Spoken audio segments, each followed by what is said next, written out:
Bukti kebenaran ramalan Jayabaya. Selama berabad-abad, ramalan Jayabaya atau sering disebut Jangka Jayabaya menjadi sesuatu yang dipercaya kalangan masyarakat, terutama yang tinggal di Pulau Jawa. Seperti Nostradamus di dunia barat, Jayabaya dianggap sebagai seorang futurolog yang secara tepat mampu meramalkan fenomena-fenomena besar di masa depan. Namun kalau dicermati lebih dalam, ramalan Jayabaya juga mengandung unsur ajaran moral. Jadi bukan semata-mata ramalan yang bersifat mutlak. Kata kunci ramalan Jayabaya adalah wolak-waliking zaman yang terbolak-balik.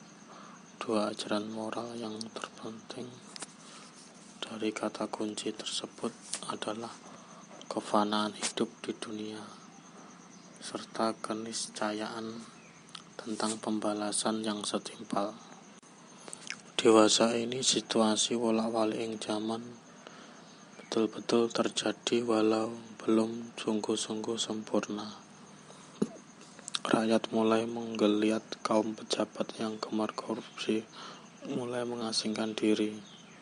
Istilah pagar mangan tetanduran, pagar makan tanaman seolah-olah menjadi sesuatu yang nyata ketika oknum tentara secara membabi buta menembaki rakyat dan mahasiswa.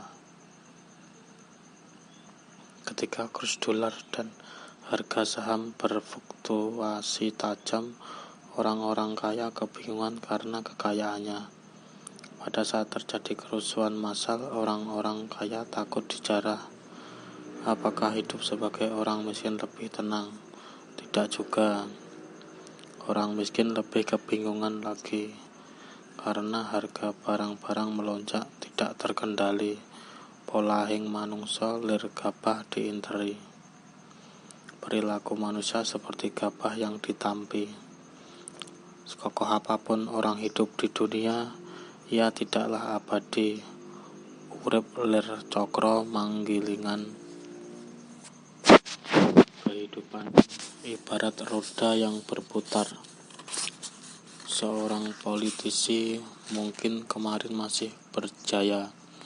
Semua orang memuji dan menjilat, kan tetapi dalam hitungan jam reputasinya bisa runtuh dan ia menjadi sasaran hujatan banyak orang. Seorang pejabat tinggi mungkin bisa memanipulasi hukum hingga bisa lolos dari jerat dakwaan korupsi. Namun alam akan memberinya hukuman dalam bentuk lain. Sekecil apapun perbuatan orang di dunia, pasti akan mendapatkan balasannya. Siapa yang menabur benih akan memetik hasilnya. Siapa yang menabur angin akan menuai badai. Berikut ini adalah serangkaian pertanda datangnya wolak-waliking zaman menurut ramalan Jayabaya.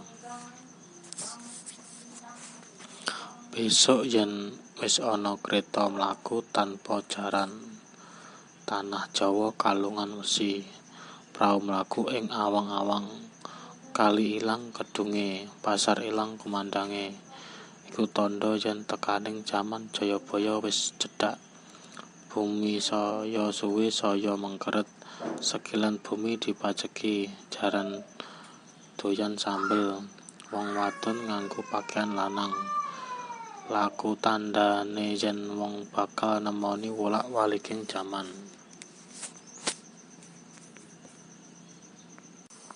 Terjemahan bebas.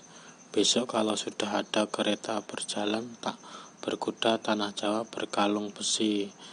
Ada jalan kereta api, perahu berjalan di atas angkasa, pesawat terbang, sungai kehilangan lubuknya, proses pendangkalan sungai, pasar hilang kumandangnya.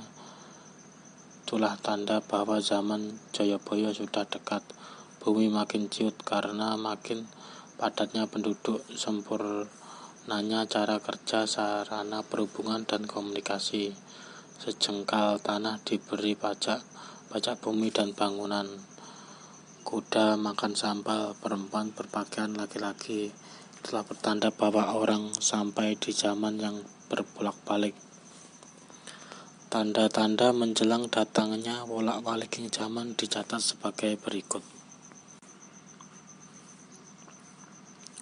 Ratu ora netepi janji musno kekuasaane.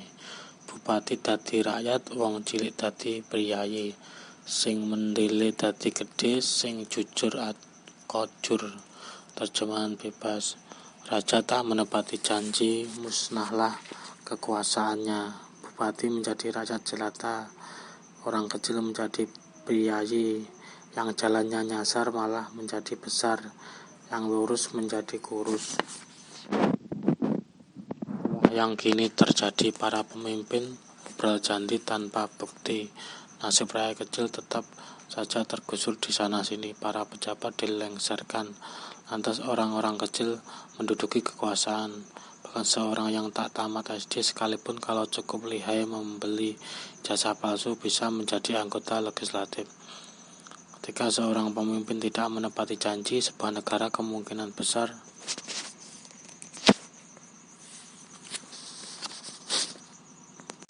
berada di ambang petaka. Dalam budaya Jawa ada istilah sabdo pandito ratu, tan kena wula-wali.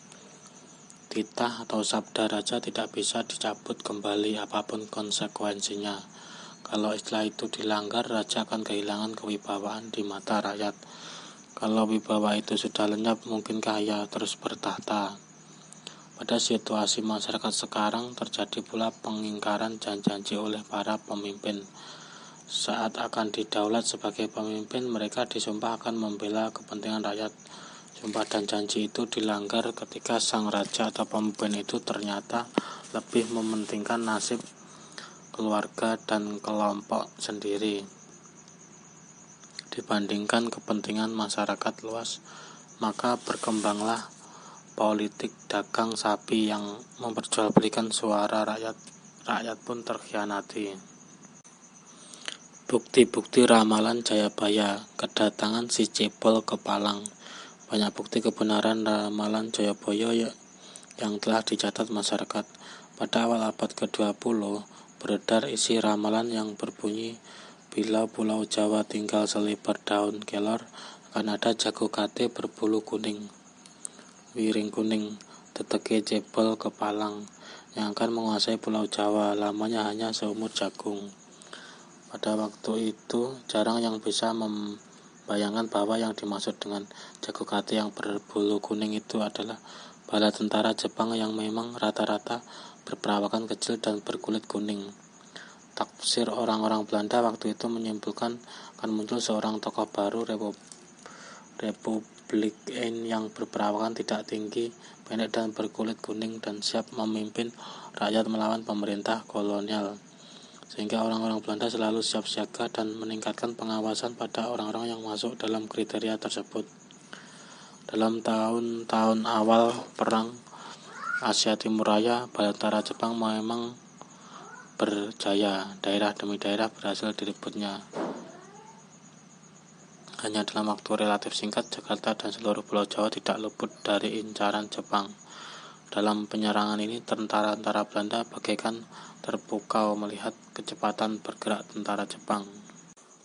Si cebol ke Palang, dan seolah-olah para tentara Belanda itu terkena wibawa ramalan Jayabaya. Mereka hanya diliputi rasa takut dan panik yang pada akhirnya bertekuk lutut.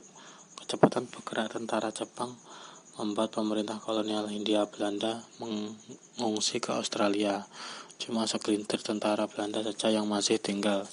Gubernur Jenderal Starkenbock-Starkower alias Carda yang masih memiliki pasukan pengawal lengkap dipaksa berunding dengan Jenderal Imamura, panglima tentara Jepang. Begitu keluar dari persembunyian di Gunung Tuntang, Kalijati, Subang. Perawakan Jenderal Imamura tingginya tidak lebih dari bahu Jenderal Starkenbock.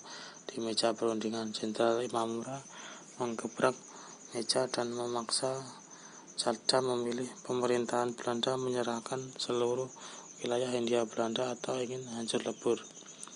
Jenderal Starkenborg alias Jalda hanya terdiam dan akhirnya tertekuk lutut tanpa syarat. Ramalan Jayabaya setelah itu hampir saja dianggap meleset. Hal ini didasarkan pada prediksi tentang masa pendudukan Jepang yang seumur jagung. Menurut pengertian pada awalnya, seumur jagung adalah 3,5 bulan atau lebih kurang 100 hari. Padahal kenyataannya Jepang menduduki Indonesia selama 3,5 tahun. Belakang melalui penelitian para ahli pertanian, melesetnya ramalan Jayabaya itu ternyata tidak betul. Para ahli pertanian menjelaskan bahwa umur biji jagung dari mulai keluar sampai tidak dapat dipakai sebagai biji lagi lamanya kurang lebih 3,5 tahun.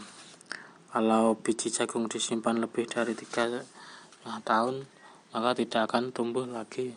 Apabila ditanam demikianlah, maka orang pun semakin mempercayai manjurnya ramalan Jayabaya.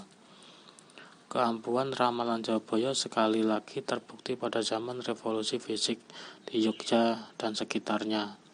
Tahun 1945 sampai 1949 berdaluas ramalan Jayabaya yang mengatakan Belanda akan hancur apabila sudah masuk ke dalam tulang emas dan Jala Sutra.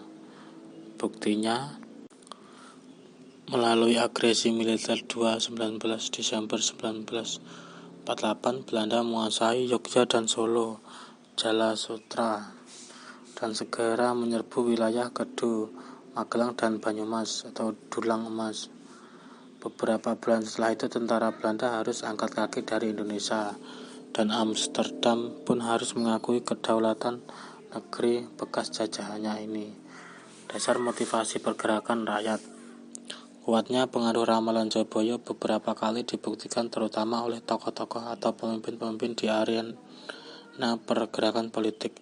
Tampilnya Pangeran Diponegoro yang menyatakan diri sebagai penjelmaan Ratu Adil, Heru Cokro, ternyata berhasil mengundang dukungan yang hebat dari masyarakat untuk mengangkat senjata menentang penjajahan Belanda. Walau hanya berlangsung selama 5 tahun, perlawanan Diponegoro yang sangat hebat itu sanggup menimbulkan kerugian yang amat besar bagi Belanda.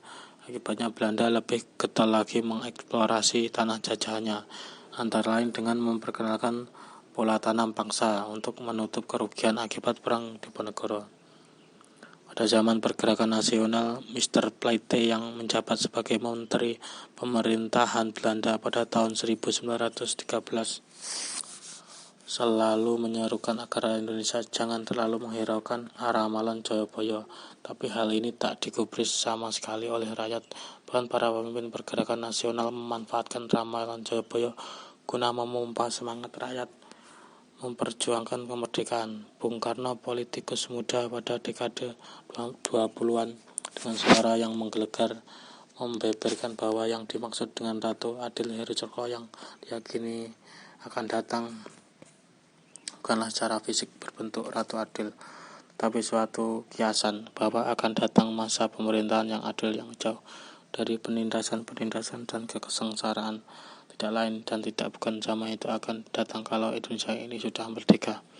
Bung Karno meyakinkan rakyat Ratu Adil Heru Cokro yang selalu disebut-sebut dalam ramalan Jayabaya adalah suatu keadaan setelah tercapainya kemerdekaan.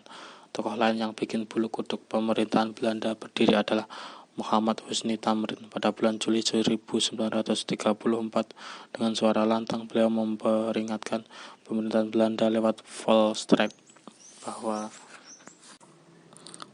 ramalan Jayabaya sangat populer bagi masyarakat baik di kota ataupun di puncak gunung, baik yang bekerja sebagai petani, pedagang, dan lebih-lebih yang aktif berpolitik. Mereka hafal di luar kepala isi ramalan itu. Mereka sering membicarakan atau berdiskusi mengenai ramalan yang disebut-sebut bersumber dari ramalan asli Jayabaya. Pada tahun 1930, Bung Karno mengutip ramalan Jayabaya di hadapan sidang Volksraad DPR di masa perjanjian Belanda. Bung Karno berkata, "Haraplah dipikirkan, tuan-tuan, Apakah sebabnya rakyat senantiasa percaya dan menunggu-nunggu datangnya Ratu Adil? Apakah sebabnya Prabu Jayabaya sampai hari ini masih terus menyalakan harapan rakyat? Tak lain dan tak bukan ialah karena hati rakyat yang menangis itu tak habis-habisnya menunggu atau mengharap-harap datangnya pertolongan. Bulan Juli 1934 juga di depan sidang Volksraad, seorang tokoh pergerakan nasional Muhammad Husni Tamrin mengutip ramalan Jayabaya. Tunjung putih sirna, muktinya orang Jawa. Kata-kata ini meramalkan kepergian Belanda dan datangnya zaman kemerdekaan bagi Indonesia. Muhammad Haji Tamrin Tamrin melanjutkan perkataannya, jika Pulau Jawa tinggal selebar daun kelor, kelak akan datang jago kate wiring kuning, teteke cebol kepalang yang menguasai Pulau Jawa hanya seumur jagung. Tahun 1940 juga di Volksraad, seorang anggota bernama Sutarjo Karto Hadi Kusumo pernah menjadi gubernur Jawa Barat, memanfaatkan peristiwa penyerbuan Jerman ke Belanda dengan suatu gebrakan yang ditujukan pada pemerintahan Belanda. Jangan dikira bahwa bangsa Indonesia itu tidur nyenyak saja jika mereka itu tidak tampak bergerak, sebabkan mereka percaya ketentuan nasibnya yang telah termaktub dalam ramalan Jayabaya. Hal ini ternyata makin membuat rasa takut tiap orang Belanda. Yudhoyono 1984 halaman 70.